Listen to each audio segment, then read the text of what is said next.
Ikan-ikan busuk yang disulap agar kembali nampak segar pun semakin merajalela.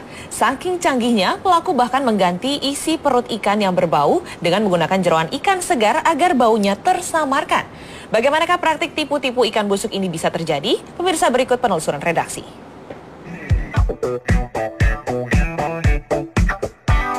Hampir seluruh lapisan masyarakat Indonesia gemar mengkonsumsi ikan.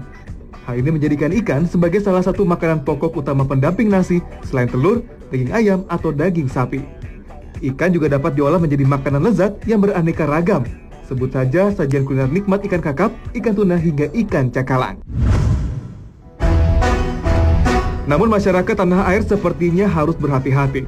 Kegemaran masyarakat Indonesia dengan ikan membuat sejumlah oknum meraup untung dengan menjual ikan busuk.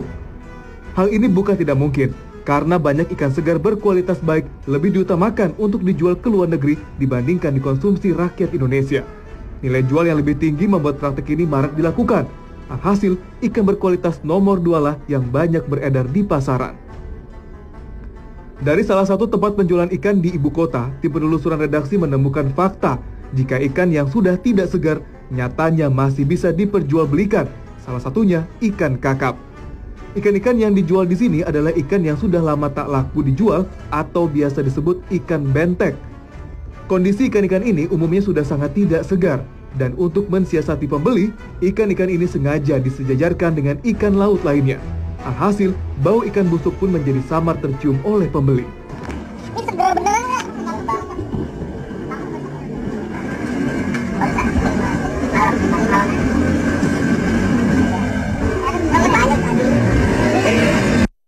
Aksi oknum pedagang nakal ini memang membawa untung yang menggiurkan. Selain dijual ke masyarakat, ikan-ikan bentek ini umumnya juga dijual kepada pedagang nakal lainnya. Biasanya, satu pedagang nakal membeli sedikitnya 300 hingga 700 kg ikan kakap busuk per harinya. Di tangan pedagang nakal inilah, praktek kecurangan ternyata lebih mengerikan. Layaknya pesulap, ikan-ikan busuk ini diubah menjadi ikan segar palsu. Kalau yang ikan kakap itu ada yang busuk, itu ikan yang nggak laku-laku. Terus saya mainin gitu supaya laku. Kalau nggak dimainin begitu nggak laku ikan busuk. Ada juga ikan yang seger. Cuma kalau ikan busuk itu kalau udah disatuin sama yang seger, hampir sama gitu. Caranya pun cukup mengagetkan. Beberapa ekor ikan kakap busuk dapat dengan mudahnya direkondisi dengan menggunakan alat-alat sederhana seperti alat suntik, daging atau jeroan ikan, serta beberapa cairan berbahaya. Bak dokter bedah, Mono sangat lihai menjalankan aksinya. Alat suntik bekas yang didapat dari tempat sampah ini digunakan pelaku untuk menyuntikkan daging ikan busuk lainnya ke dalam perut ikan kakap. Untuk dagingnya itu, kalau dibilang busuk juga dagingnya. Iya, cuma kan saya kasih obat jadi supaya rapat ke daging gitu.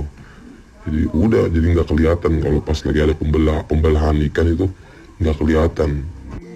Agar jeroan daging ikan busuk yang disuntikkan bisa menyatu dengan daging ikan kakap, pelaku menggunakan cairan semacam lem perekat yang biasa digunakan untuk lem bahan plastik. Sedangkan untuk membuat ikan terlihat segar, pelaku menggunakan sejenis pewarna pakaian. Ikan kakap busuk yang telah disuntik dicelupkan pada pewarna yang telah dipanaskan. Alhasil, kepala daging dan sirip ikan kembali berwarna terang kemerahan layaknya ikan segar. Warna, semacam kayak pewarna buat warnain celana gitu, wantek gitu. Jadi kalau dikasih pewantek begitu, jadi ikan kelihatan mengkilap. Jadi kalau semacam mama yang baru, ikan baru itu kan mengkilap kalau ikan baru. Keuntungan besar menjadi alasan utama dalam menjalankan praktek curang ini.